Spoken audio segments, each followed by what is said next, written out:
If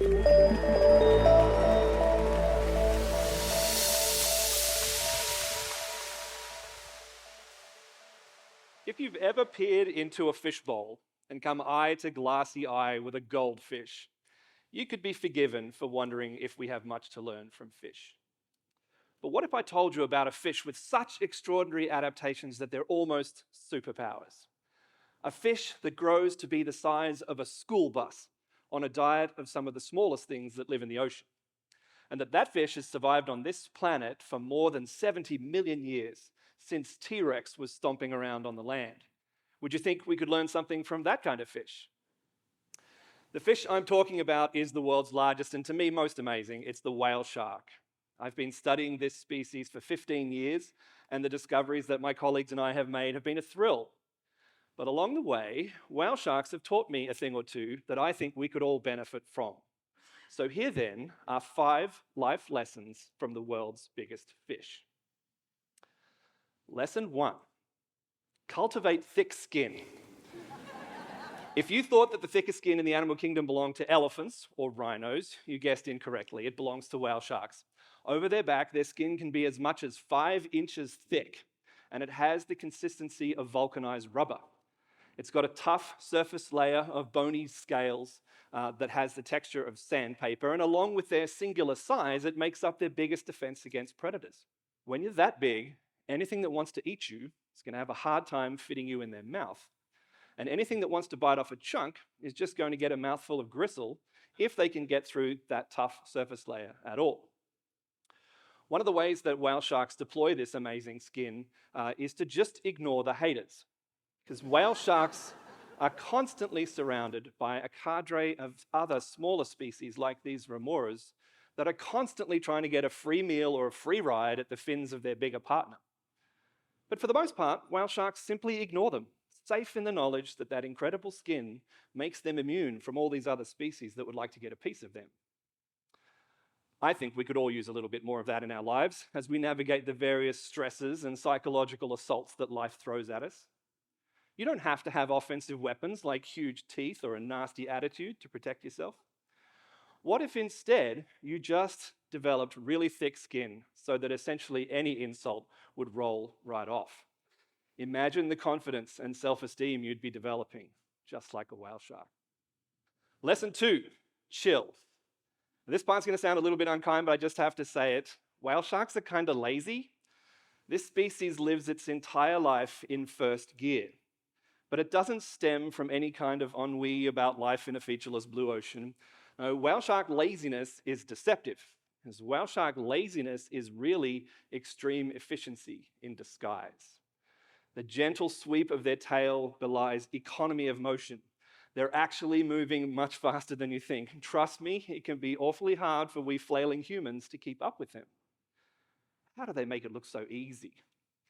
It's times like these, when I'm working alongside whale sharks, that I'm reminded of the old Navy SEAL adage, slow is smooth and smooth is fast. If you want to do something complex, technical, or demanding on a time crunch, it's counterintuitive, but slow down. Breathe. Be the whale shark. And your deliberate, measured, economical movements become buttery smooth, and you will be done before you know it. Lesson 3, you can eat all you want if you get enough exercise. Whale sharks are the masters of the calorie in, calorie out method. They live in the nutrient-poor tropical oceans, where they make a living by seeking out particular places at specific times when food is abundant. And when they find these places, they eat and eat and eat. But to get to the next productivity hotspot, they often have to cross vast expanses of largely empty, open ocean. It's akin to a human being pigging out at an all-you-can-eat buffet, but then having to run a marathon to get to the next all-you-can-eat buffet. Looking at this another way, your average human eats 2,000 to 3,000 calories of food energy per day. Elite athletes might eat as much as 10,000 calories, depending on the sport. A medium-sized whale shark has calorie demands that are in the same order of magnitude as an elite human athlete, which is pretty remarkable when you consider the size difference between a human and a whale shark. How is that possible? Well, a lot of it's to do with the slower, cold-blooded metabolism of the whale shark, but it's also that extreme efficiency of theirs. Now, on a personal level, I am not doing very well at internalizing this lesson. I seem to have mastered the calories in part of the equation, but the calories out part of the equation continues to elude me. I never was very good at math. Nonetheless, the lesson is well taken. Whale sharks really do seem to have mastered the amount of food energy they need and the amount that they need to move in order to get it, such that they can ply some of the least productive waters in the world and still grow to be the largest fish on the planet. Not overweight, mind you, just extremely large-bodied. Lesson 4, heal thyself. One of the really incredible things about sharks, and about whale sharks in particular, is their ability to heal their bodies after injuries that would be the death of most other animals. Whether it's a bite from another shark, or an orca, or an injury from being hit by a boat or a ship, whale sharks can sustain damage that goes well below that incredible skin of theirs, and yet in 3 months, 6 months, or a year, they've healed so well you would never know they were injured in the first place. So how do we know this? Well, scientists can track individual whale sharks based on their unique spot patterns, and we can document their recovery after injuries. Humans invest in healing themselves too. Just look at the size and complexity of our healthcare system. But there's a key difference here, which is that unlike whale sharks, which rarely injure themselves, we are so often responsible for the damage done to our bodies. We don't take good enough care of them on the front end as we do trying to fix them when they break. How often do we look for a pill or a shot to cure us while still engaging in the same behaviors that damaged us in the first place? Maybe if we invested a little bit more in healthy preventative habits, we could approach a little closer to the superhuman healing powers of whale sharks. And lesson 5, cultivate an air of mystery. I used to give these talks where I'd start by saying, we don't know anything about whale sharks. It's not true. We know loads about whale sharks, especially from the last 20 years or so, studying them in aquariums and a few special places in the world where they gather reliably enough to plan scientific activities around their presence. In fact, the whale shark is now one of the best studied of all 400 species of sharks. And yet, they seem determined to hang on tightly to some of their most important secrets. For example, we know the whale shark is the deepest diving fish. They can and do regularly dive down below 2,000 meters, about 7,000 feet.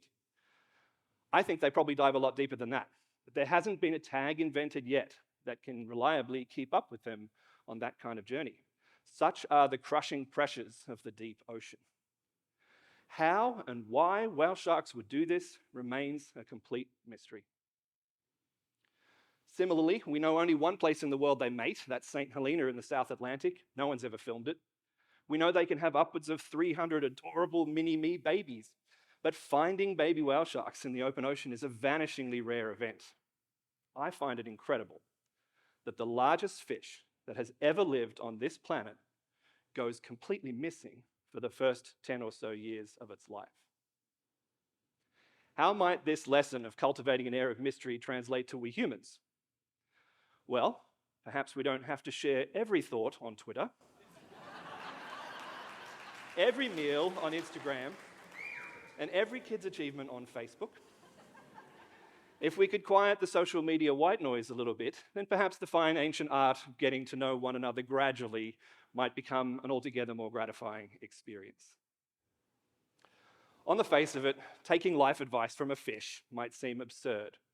But the closer we look at the extraordinary adaptations of whale sharks, the more they seem to signal to us a different and altogether more harmonious way of life.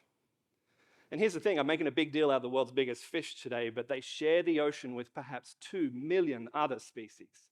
And there are millions more on land, although we marine biologists tend to ignore them. If we spend a little more time looking, listening, and understanding what they do and how they do it, we might just learn enough to transform our lives. I think maybe it's time to revisit that goldfish bowl and take a much closer look at what Bubbles has been up to. Thank you.